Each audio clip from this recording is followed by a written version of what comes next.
ahí despacio, segundo de Reyes, capítulo 20, versículo del 14 al 19. El que lo tenga, por favor, me lo puede leer. Ok, mi hermanito. Sí, dice, entonces, del 14 al 19. Por favor. Entonces el profeta Isaías vino al rey Ezequías y le dijo, ¿qué dijeron aquellos varones y de dónde vinieron a ti? Y Ezequías le respondió, de lejanas tierras han venido de Babilonia. Y él le volvió a decir, ¿qué vieron en tu casa? Y Ezequías respondió, vieron todo lo que había en mi casa, nada quedó en mis tesoros que no les mostrase. Entonces Isaías dijo a Ezequías, oye palabra de Jehová, he aquí vienen días en que todo lo que está en tu casa y todo lo que tus padres han atesorado hasta hoy será llevado a Babilonia sin quedar nada, dijo Jehová. Y de tus hijos que saldrán de ti, que habrás engendrado, tomarán y serán eunucos en el palacio del rey de Babilonia. Entonces Ezequías dijo a Isaías, la palabra de Jehová que has hablado es buena. Después dijo, ¿habrá al menos paz y seguridad en mis días? Los demás hechos de Ezequías y todo su poderío, y como hizo él el estanque y el conducto y metió las aguas en la ciudad, ¿no está escrito en el libro de las crónicas de los reyes de Judá? Muy bien, aquí vemos entonces la actitud de Ezequías después de la sanidad, después de los 15 años que Dios le dio, y estuvimos preguntándonos cómo puede un hombre tan piadoso estar satisfecho de confiar más en él mismo antes de confiar en Dios. Y esto es una lección que nosotros tenemos que aprender, porque nosotros muchas veces como seres humanos aprendemos muy bien o de una manera muy fácil a confiar de lo que ya tenemos. O sea, yo tengo esto, entonces como yo tengo esto, yo puedo hacer esto, yo puedo hacer aquello. Y fue exactamente la actitud que marcó a Ezequías, el papá de Manasés. Él es desalentador, por cierto, saber de una persona que una vez fue piadosa, que puede tener un defecto que afecte a la siguiente generación, porque no olvidemos que esta profecía que acabamos de leer, que le dio Isaías, fue precisamente Manasés, su hijo, quien la cumplió. Pero ahora más adelante vamos a hablar un poquito cómo la tomó Ezequías, esta profecía. Manasés llegó al trono a los 12 años de edad, enfrentó muchos obstáculos espirituales al haber nacido en una época en la que la vida de su padre estaba llena de mucho orgullo, de apostasía e idolatría. Ezequías había sido culpable de idolatría porque se había gloriado en los tesoros terrenales. Sin embargo, es insensatez gloriarse en cualquier cosa que no sea Dios.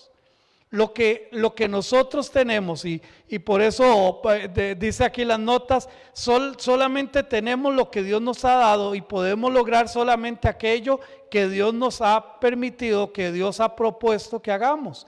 Nada es por un esfuerzo propio.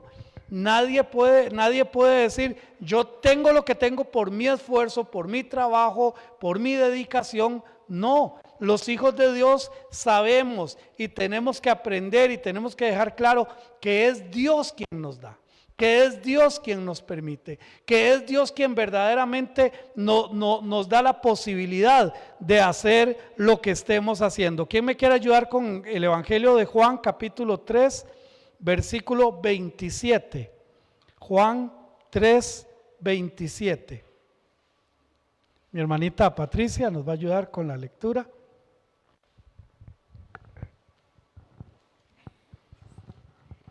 Y respondió Juan y dijo, no puede el hombre recibir nada si no le fuere dado del cielo. No puede el hombre recibir nada. Nada es por esfuerzo propio.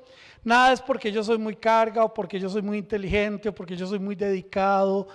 No, nada. Entonces, no podemos hacer nada sin la autorización y la bendición de Dios. Hace muchísimos años ahí hubo un anuncio publicitario para un famoso reloj suizo que decía de esta manera: es suyo solo por un tiempo. Decía el anuncio de este reloj suizo. En otras palabras, es tan valioso que solo que se lo hereda a su hijo, y luego su hijo se lo va a heredar a su nieto, y luego más adelante, porque la idea de la publicidad era precisamente esta. Este reloj es tan valioso que usted lo va a tener por un tiempo. Después va a poder heredarlo a otras personas. En otras palabras, se supone que este reloj debe durar muchas generaciones. Y al menos, bueno, no lo voy a decir. Mi esposa, a ella le gustan mucho esas cosas, ¿verdad? Como heredar cosas así como de mucho valor, es básicamente valor sentimental y cosas de este tipo. Pero si bien es cierto, es bonito, pero hermanos, si nosotros nos ponemos a pensar, ¿qué vamos a heredar? ¿Qué vamos a heredar? ¿Qué cosas, qué principios, qué enseñanzas van a hacer que cuando nuestros hijos e hijas peinen canas nos recuerden? Algo como una posesión material, una gran empresa, una gran industria. Mis hermanos, nosotros, usted lo va a tener por un tiempo como este anuncio. Lo que usted le vaya a dar a sus hijos, usted lo va a tener por un tiempo, pero al morir lo va a heredar, lo va a pasar. De la misma manera, realmente no hay nada material que podamos llevarnos al morir. Porque esto va en dos direcciones, no solo lo que va a quedar, sino también lo que yo me puedo llevar. No, yo no me puedo llevar las cosas materiales. Pero lo que yo aprendí, lo aprendí. Y se acabó. Cuando esté en la presencia del Señor, si me sabía la Biblia de tapa a tapa, no es importante. Pero qué importante que mis hijos sí, que quedan aquí, sigan creyendo en la Biblia de tapa a tapa. Entonces, mis hermanos, heredamos a otros lo que tenemos ahora. Manasés nació en una época de idolatría, aunque su padre y el pueblo de Judá se habían arrepentido, con toda esa inclinación a la idolatría, brotó en Manasés. Esto es muy importante. Dios mira las circunstancias de nuestra vida, incluyendo los obstáculos espirituales que enfrentamos, y trata con nosotros conforme a estas. Dios a todos no nos mide igual. Mis hermanos, nosotros tenemos una gran bendición como pueblo, como nación, como país. Y entre ellas, por ejemplo, los niveles de alfabetización son sumamente elevados.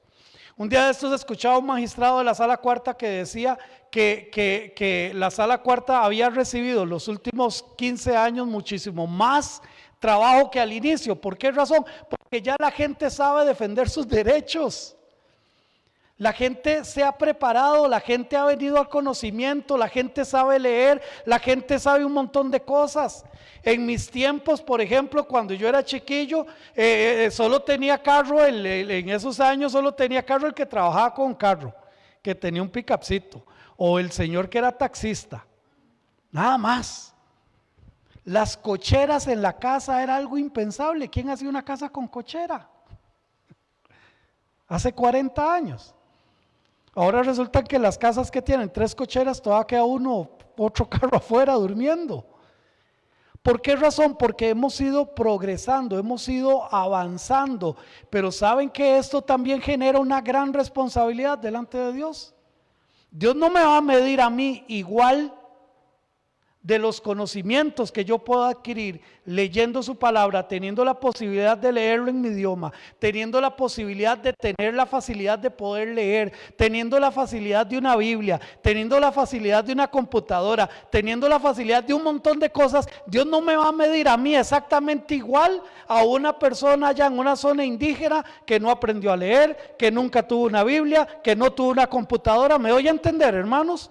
Dios nos va a medir a todos de acuerdo a las posibilidades que cada uno de nosotros hemos tenido para conocerle.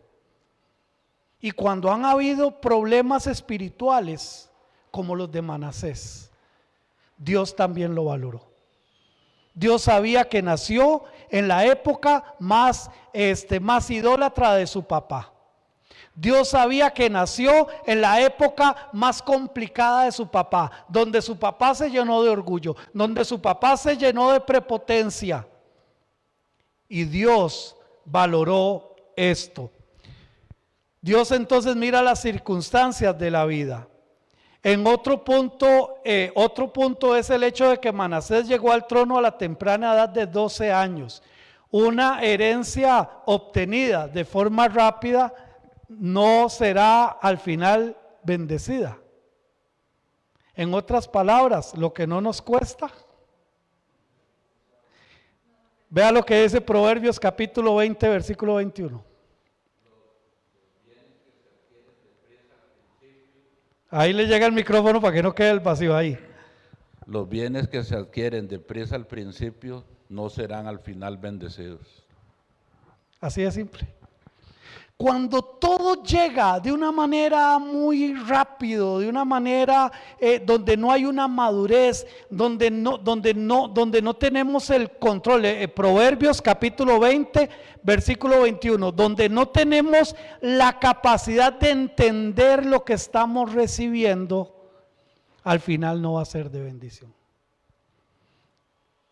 No va a ser igual que recibir algo cuando nosotros tenemos la madurez, la expertise, el entendimiento de las cosas que se están recibiendo. Manasés estaba pasando precisamente por esto. Heredó el trono a la edad de 12 años. No fue mucho después que Manasés estaba induciendo a toda la nación a cometer idolatría. Hasta levantó ídolos en los dos atrios del Señor, en el atrio exterior donde iba el pueblo y en el lugar santo donde solo los sacerdotes podían entrar. Manasés, por su falta de conocimiento, por su falta de expertise, por su falta de madurez, no supo manejar. Pero también Dios valoró, nadie le enseñó. Nadie lo guió, nadie lo llevó. ¿Recuerdan el caso de aquel rey que empezó a gobernar todavía más joven que este? ¿Recuerdan? Jojo, no se ría, no, Josías. Josías empezó a reinar, pero ¿quién estaba detrás de Josías? El sacerdote, ahí estaba, orientándolo, cuidándolo, guiándolo, pero Manasés no. 12 años, nace en el peor momento de su papá, recibe el trono, empieza a ser loco, en otras palabras, habían ídolos por todas partes. También se nos dice, vea lo que dice Segundo de Reyes capítulo 21 verso 16. Segundo de Reyes capítulo 21 verso 16, el que lo tenga lo puede leer, por favor. Ok, ya le llega el micrófono para que no quede ahí un vacío en la transmisión. Fuera de esto, derramó Manasés mucha sangre inocente en gran manera, hasta llenar a Jerusalén de extremo a extremo, además de su pecado con que hizo pecar a Judá, para que hiciese lo malo ante los ojos de Jehová. Manasés derramó mucha sangre inocente en gran manera, hasta llenar a Jerusalén de extremo a extremo. ¿Qué pasó? ¿Qué pasó? ¿Por qué Dios por menos de esto a otros reyes los fulminó? ¿Por qué Dios por menos de esto no lo sacó, no lo eliminó, no lo mató? No le mandó un enemigo. Dice la palabra de Dios que la sangre fluía por las calles de Jerusalén. Sin embargo, este fue el hijo de uno de los reyes más piadosos que registra la Escritura. Al punto que dice la palabra del Señor que precisamente este rey Ezequías se sigue hasta el día de hoy, los judíos lo siguen mencionando como uno de los avivamientos más importantes para la nación de Israel, el tiempo del rey Ezequías. Manasés no solamente practicó una terrible idolatría y mató al inocente, también hizo toda clase de abominaciones tales como espiritismo, astrología y muchas otras cosas. De hecho, Manasés practicó todo lo que se oponía al Dios Santo. Uno podría pensar que Dios lo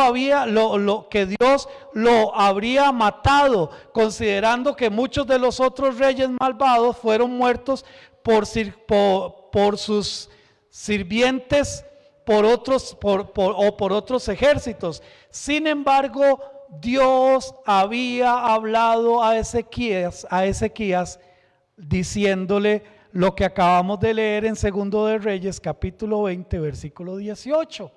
Que le dice, y de tus hijos que saldrán de ti, aquellos que habían de nacer, incluyendo a Manasés. Repito, que tus hijos que saldrán de ti, que habrás engendrado, tomarán y serán eunucos en el palacio del rey de Babilonia. Por la juponada de su papá, Manasés tenía que cumplir esta profecía. Y por muy mal que se portara, y por muy poca sabiduría que tuviera, tenía que cumplir lo que Dios ya había establecido. Esta profecía se cumplió cuando el rey de Asiria descendió y tomó cautivos a Manasés y lo llevó hasta Babilonia. Allí, con y arduas labores, Manasés recapacitó y empezó a clamar a Dios. Vamos ahora a 2 de Crónicas, capítulo 33, versículos 12 y 13. 2 de Crónicas, capítulo 33, versículos 12 y 13. El que lo tiene, lo puede leer, hermana Patricia.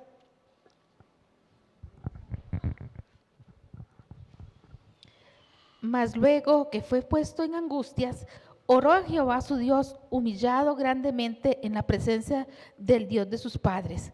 Y habiendo orado a él, fue atendido, pues Dios oyó su oración y lo restauró a Jerusalén, a su reino. Entonces reconoció Manasés que Jehová era Dios. Ahí empezó a madurar. Empezó a ver las cosas diferentes, pero vea que fue hasta que él llegó, más luego que fue puesto en angustia.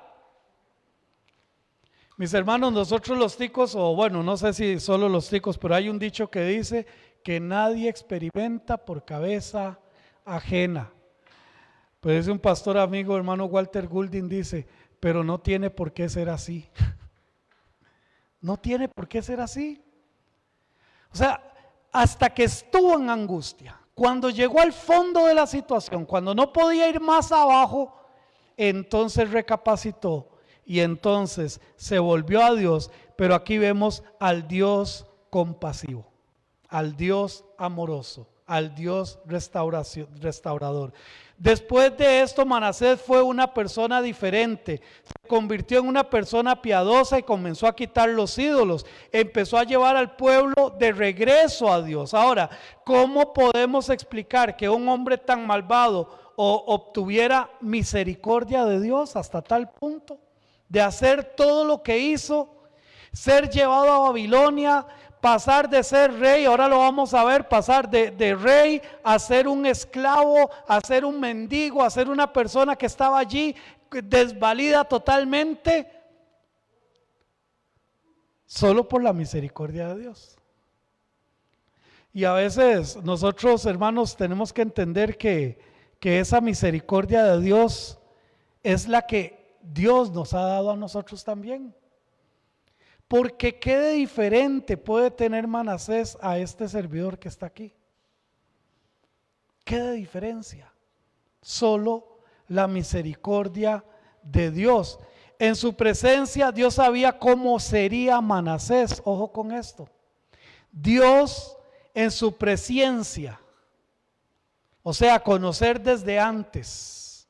Recordemos que esto es un atributo de Dios. Él es omnisciente, todo lo conoce. Y como Dios sabía que el corazón de Manasés se iba a humillar, y como Dios sabía que el corazón de Manasés se iba a volver, lo dejó para ese momento, para que él reconociera, para que él entendiera. El Señor escogió mostrarle misericordia porque sabía que si llevaba a Manasés a lo profundo de la cautividad en Babilonia, él, llegando ahí al fondo, se iba a volver a Dios. Desde la cúspide como rey de Judá, Manasés descendió hasta lo profundo, como prisionero de Babilonia, con grilletes y todo. No pudo haber caído más bajo que esto. Pero Dios en su conocimiento sabía que en ese momento él se iba a volver a Dios. Mis hermanos, no tenemos que caer tan bajo, ¿verdad? ¿Para qué el dolor? ¿Para qué el sufrimiento? ¿Para qué todo esto? No, nosotros podemos volvernos a Dios ya. Y yo creo, hermanos, y sé que no me equivoco cuando yo digo que todos en una área u otra área de nuestra vida, hoy es un momento para volvernos a Dios. Hoy es un momento para decirle: Señor, tú eres Dios. No quiero llegar hasta abajo. No necesito llegar hasta abajo. Pero aquí también pasa algo muy interesante, que es la gente de Judá comenzó a escuchar a Dios cuando Manasés regresó de su cautividad de Babilonia y haciendo un cambio totalmente por el Señor. Y esto lo profetiza Malaquías. Y vamos a ir un segundito a Malaquías.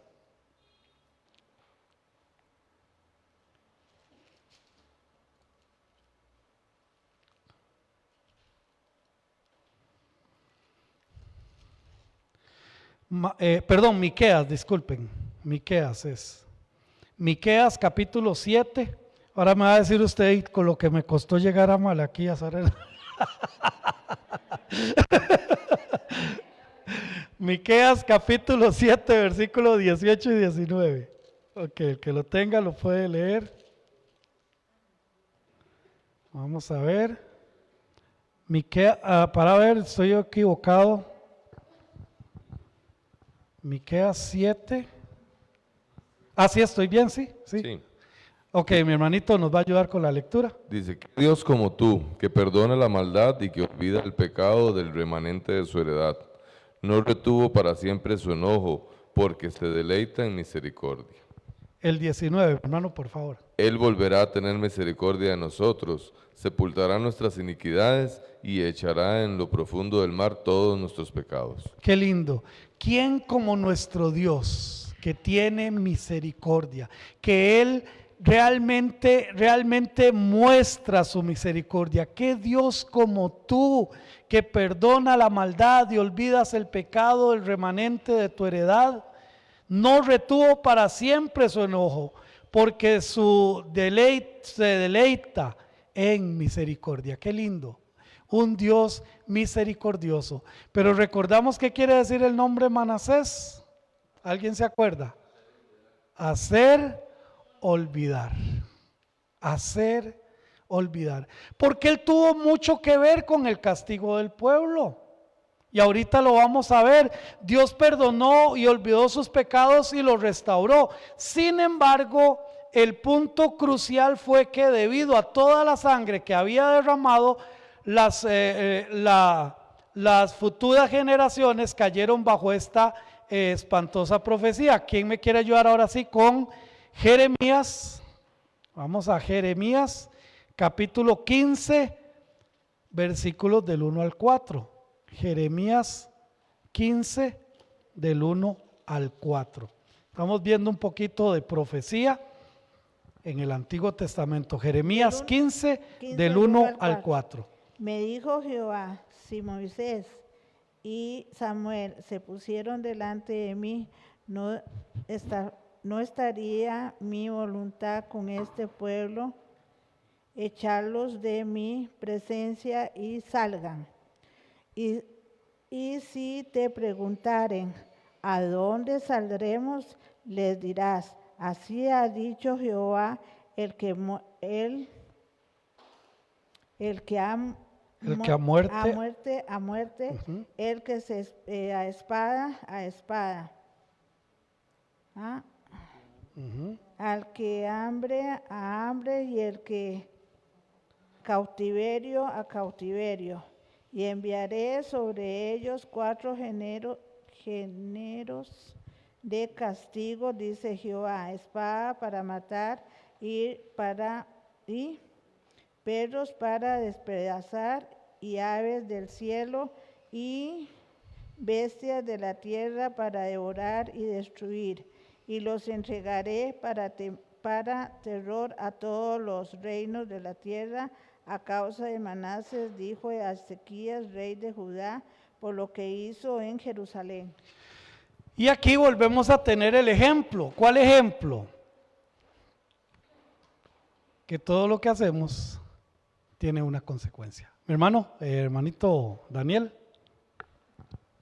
Pastor, una consulta, ok, solo para entenderlo bien. Ezequías fue bien, ¿verdad? Él fue un hombre piadoso y todo bien. Hasta que él viene y, ok, Dios le dice, ya se van a terminar tus días. Él le pide, Señor, ten piedad de mí, acuérdate de todo lo que le dice que se acuerde. Dios le dice, van 15 más. Entonces le da 15 años más, ¿verdad?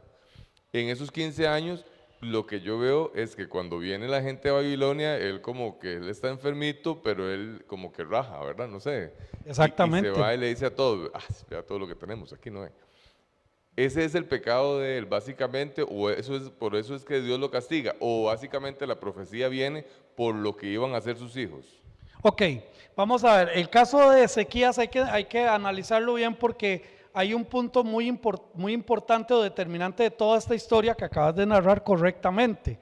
El punto fue que Ezequías, antes de estos 15 años, ellos no tenían recursos, era un país pobre, era un país que venía de una situación tremenda y ellos empiezan a restaurar la nación a través de buscar de Dios y todo lo demás.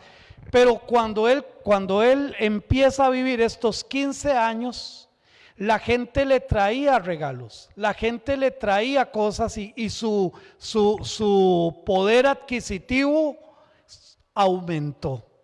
Al punto de que él empezó a confiar en sus cosas y no en Dios.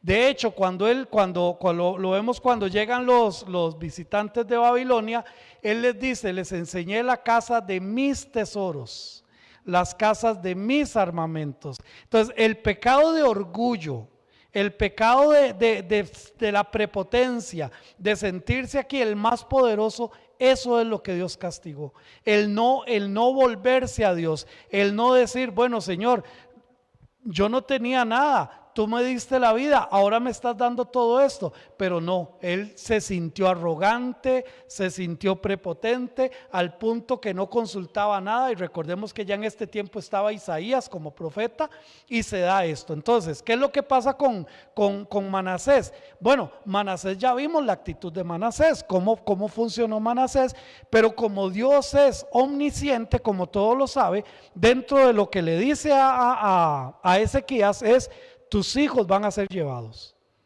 Y con Manasés, se cumple precisamente la promesa. Pero no es que él era sumamente bueno o sumamente sumiso, pero todo pasó en esos 15 años.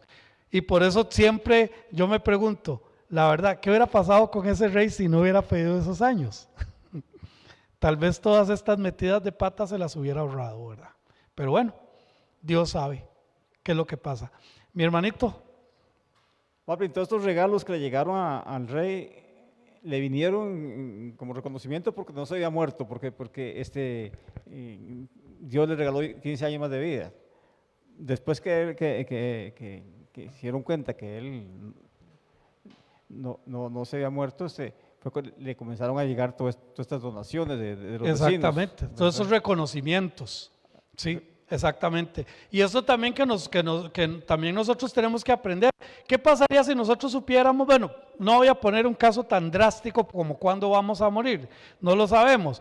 Pero mis hermanos, nosotros, al menos nosotros los ticos somos buenos para dejar todo de último, ¿cierto o no?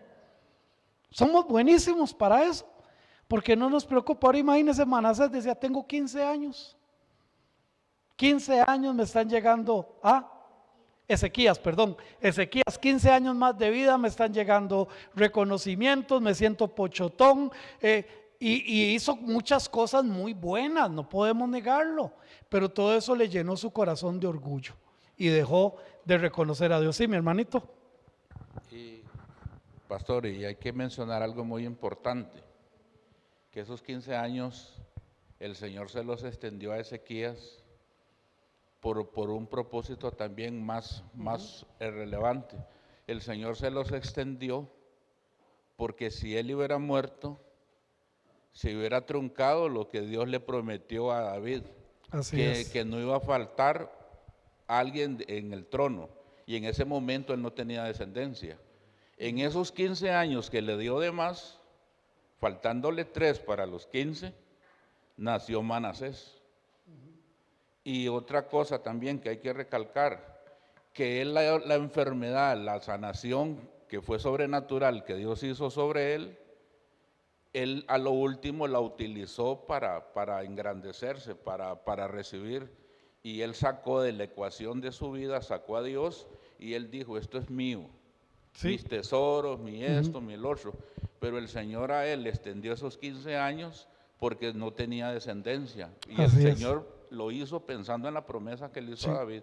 Algo importante, tal vez solamente como para corregir nada más este puntito, mi hermano Miguel, fue cuando él empezó los primeros 15, en estos 15 años, cuando él llevaba 3, fue que nació Manasés. Exactamente, porque él empezó a reinar con los 12 años. Ok, muy bien. Manasés entonces reinó por un largo periodo de 55 años, o sea, él tenía, cuando murió, 67 años. Esta era una edad muy avanzada para esos días, ¿sabían ustedes? Por ejemplo, el rey David murió 70 años, Salomón 59, y ningún otro rey llegó a los 70 años. ¿Ok? Entonces era una edad ya muy avanzada, los 65 era una edad muy avanzada. A diferencia de los reyes anteriores, tuvo un buen final a pesar de su pobre comienzo. Esto se debió a que adoró a un Dios compasivo, misericordioso y tardo para la ira. Aquí podríamos mencionar varios reyes que empezaron muy mal y terminaron, empezaron muy bien y terminaron muy mal. Salomón, para poner uno, ¿verdad? Pero aquí por eso se trata no de cómo arranca, sino de cómo termina. Y nuestra vida cristiana es igual, no de cuándo usted arrancó, es cómo va a terminar. Y yo tengo que estar listo porque mi vida cristiana puede terminar hoy. Yo me puedo montar ahora en el bus de Saxa, no, ya se me fue, de Blumaca. Es que un día estos mencionaron a la otra empresa, la que estuvo un montón de años. Esa fue, ok. De Lumaca me puedo montar y ahí en la esquina, por allí, chocó el bus y yo venía dormido y pegué la jupa contra un tubo y ahí quedé. No. Es más, puede que ni llegue el bus. Entonces no se trata de cómo arranqué. Ay, sí, es que él nació en un hogar cristiano. Ay, se convirtió a los 4 o 5 años en un club de niños. Ay, se bautizó a los 9. Ay, desde los 11, desde los 8 empezó a tocar guitarra. No importa, el punto es cómo termina. Así que si nosotros nos ponemos a medir, si hoy terminara mi vida cristiana, hoy, ¿cómo estaría? Manasés terminó bien, empezó mal, pero terminó bien. Su padre Ezequías fue un hombre piadoso al que Dios abandonó por un tiempo para ver qué había en su corazón, porque Dios todo lo prueba. En segundo de Crónicas capítulo 32, leo para ustedes el versículo 31, dice la palabra del Señor. Mas en lo referente a los mensajeros de los príncipes de Babilonia que vinieron a él para saber del prodigio que había acontecido en el país, Dios lo dejó para probarle, para hacer conocer todo lo que estaba, ¿en dónde? En su corazón. Yo no sé cuántas cosas Dios ha permitido en mí para conocer mi corazón. Hermanita Joana, vamos a ver, hermanito. Ahí le llegó el micrófono. Sí, mi hermana. Pastor, el arrepentimiento ha sido desde el Antiguo Testamento al Nuevo Testamento, pero ¿qué diferencia hay con la muerte del Señor Jesús? Porque nosotros no perdemos la salvación. Ellos en ese momento tenían que arrepentirse y hasta ese momento ellos alcanzaban la salvación. Ok, vamos a ver. En el Antiguo Testamento las personas se salvaban creyendo en Dios, respetando a Dios y obedeciendo a Dios, ¿ok? Eso era incuestionable. Los que ya tenían las profecías del Mesías allá en Isaías, que fue más o menos unos 650 años antes de Cristo Jesús, ellos ya estaban con la visión de ese Mesías que iba a venir, de ese Cristo, ese Salvador que iba a venir. Los demás tenían que hacerlo demostrando su real relación de confianza, no de perfección, porque ni ellos ni nosotros hemos sido perfectos, ¿verdad? Sino de confianza realmente en Dios. Manasés no reconoció a Cristo Jesús como su Salvador porque no estaba Cristo, nunca Cristo había estado en la cruz para él. Él no esperaba al Hijo de Dios que viniera tampoco, pero sí tenía una relación con Dios de obediencia y de sumisión. Ahí es cuando se demuestra si realmente alguien estaba siguiendo o no estaba siguiendo a Dios. Era así de práctico y así de efectivo. Entonces, Dios es un Dios justo y Él va a saber juzgar a todos estos que murieron con esto. Otros que murieron confiando en que iba a venir un Mesías. Nosotros estamos del otro lado de la cruz. Ya nosotros sabemos que el Mesías llegó. Ya nosotros sabemos que vino, que murió, que resucitó por nosotros y ahora nosotros le aceptamos a Él en nuestro corazón, pero ojo con esto, tenemos que demostrar una vida de sumisión y de obediencia también a su palabra. Es en ese sentido la demostración de que somos hijos de Dios, que realmente somos hijos de Dios, lo que demuestra es que nosotros perseveramos en la doctrina de Cristo, como dice 2 de Juan versículo 9, ¿ok? En aquellos tiempos no podían decirle al Señor, perdona mis pecados, tú moriste en la cruz del Calvario por mis pecados, porque Cristo no había llegado, no era el tiempo todavía. Pero ellos manifestaban su relación con Dios a partir de la obediencia y a partir de la sumisión a sus mandatos. No sé si con esto le respondo, mi hermanita.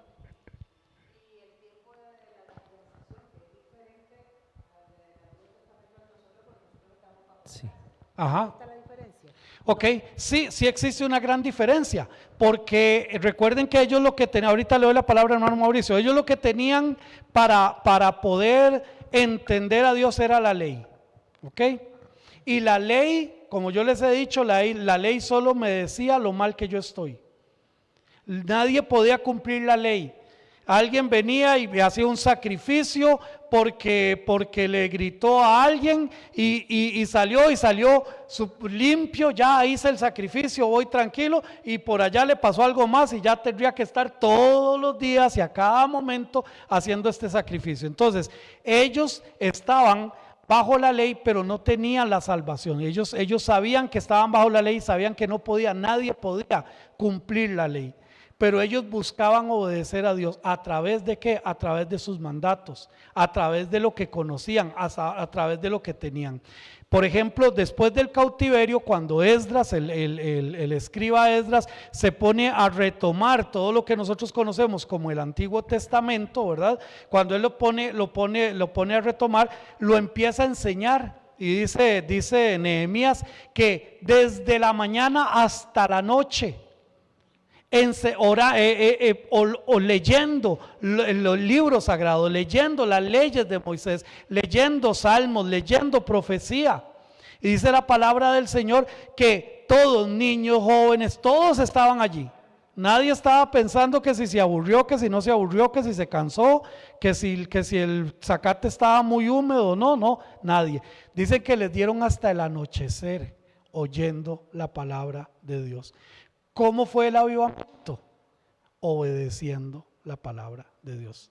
Entonces ellos, al demostrar obediencia, al demostrar sumisión, estaban demostrando quién realmente era su Dios.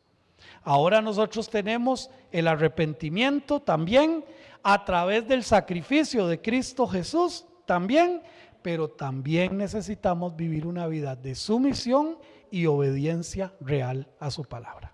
¿Ok? Hermano Mauricio. Sí, pastor, una inquietud ahí.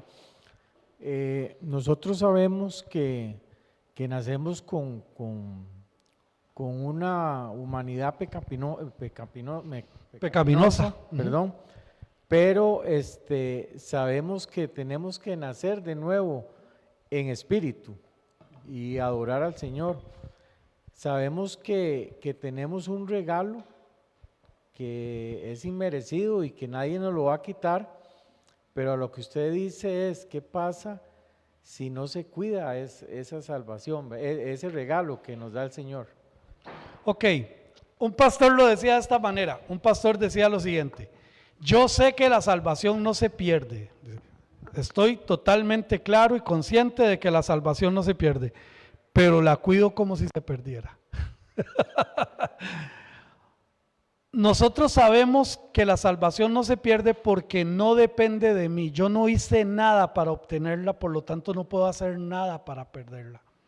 Pero también yo tengo que entender que si realmente Cristo está en mi corazón y está en mi vida, yo tengo que entender que ahora yo soy una nueva criatura y tengo una nueva naturaleza que responde a este mundo. Ya no vivo yo, mas vive Cristo en mí, y lo que ahora vivo en la carne lo vivo en el amor o en Cristo Jesús.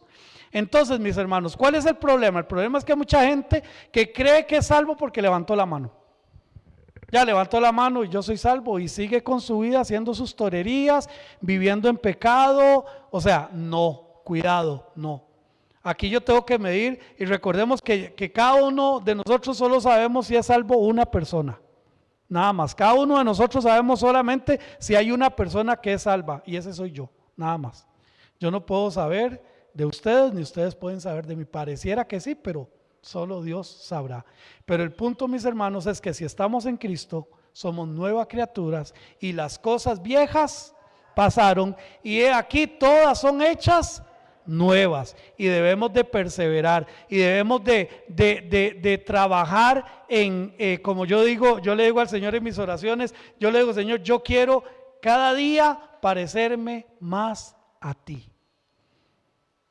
Yo modifiqué una frase y yo digo: yo no quiero ser el mejor cristiano del mundo, no me interesa, solo me interesa en mi mundo ser un mejor cristiano. Eso es lo que sí me interesa. Entonces, mis hermanos, de eso se trata. Voy a terminar aquí, nada más voy a ver si puedo terminar esta presentación.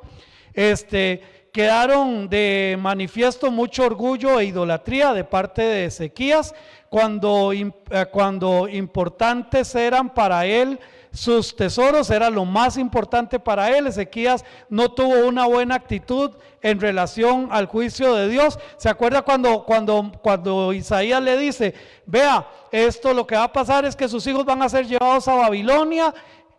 La actitud de Ezequías fue: al menos en mi tiempo todo va a estar bien. No le importó la herencia que le estaba dejando a su hijo. No le importó que sus hijos iban a ir a cautiverio, porque esa era la herencia que les estaba dando. Solamente se sintió aliviado porque el juicio no fue, en ese juicio él no fue afectado, sino que su próxima generación. No lamentó lo que pudiera pasarle a sus hijos. Una herencia es sumamente importante, y con esto termino. mis hermanos, ¿qué herencia le estoy dejando yo a los míos? Y no es cuestión de platas ni de bienes. A alguien le pueden regalar el carro del año hoy, dentro de 5 años ya es un carro viejo. A alguien le regalan una casa recién estrenada hoy, dentro de 5 años tiene que pintar el techo. ¿Me doy a entender? La mejor herencia es Cristo para los nuestros. Y darles el mejor ejemplo que podamos darles cada uno de nosotros. Muy bien, no vamos a poder terminarlo, pero tampoco vamos a correr. Y luego seguimos con Amón, si Dios quiere.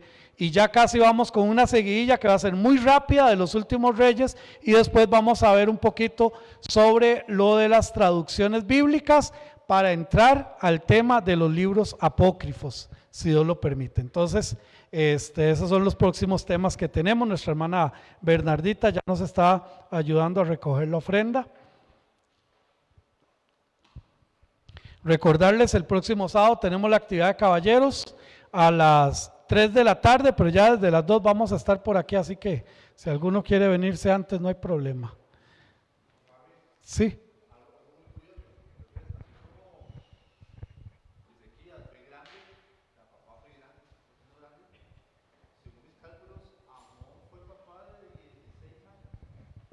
Por ahí.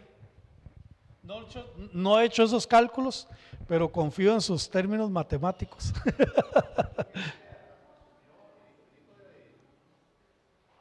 Manasés fue el que fue papá muy joven.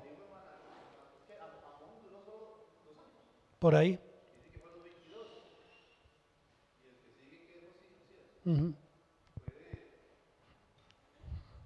Ya le digo, ajá. Josías fue a los 8 años, se asumió. De 8 años era Josías, sí. Sí, significa que Amón fue papá a los 16. Sí, por ahí. ¿Verdad? Entonces, curiosamente, sí, o sea, un asunto de análisis nada más curioso que posiblemente también era asegurar el reino, ¿verdad? De alguna manera. Porque ocupaban una línea categórica por los hombres, sí, y con hombres. O sea, repito, el hijo mayor sí, del hijo del hijo que va a asumir el trono. Tal vez había algún Sí. asunto ahí. No sé si la Biblia, bueno, culturalmente sí se entiende, ¿verdad? O históricamente, pero la Biblia lo especifica de alguna manera. Si no, se la dejó picando para la otra. No lo especifica, pero sí se entiende, porque de hecho esto es una tradición ancestral, ¿verdad? Que el hijo que asume el trono, ¿verdad? De él, el hijo varón, el mayor, puede ser el mayor o incluso uno de los, el hijo varón. Pueden haber nacido 2 mujeres y un hijo, el hijo varón es el que asume. Correcto, la primogenitura no iba a la mujer, iba al hombre. Sí. Y lo interesante de la cultura hebrea es que genealógicamente los hijos que cuentan para el pueblo hebreo son los hijos de las mujeres hebreas, no de los varones. Es interesante también. Muy bien, hermanos, puestos en pie, vamos a terminar. Gracias a todos por estar y oremos los unos por los otros. Vamos a terminar con una palabra de oración.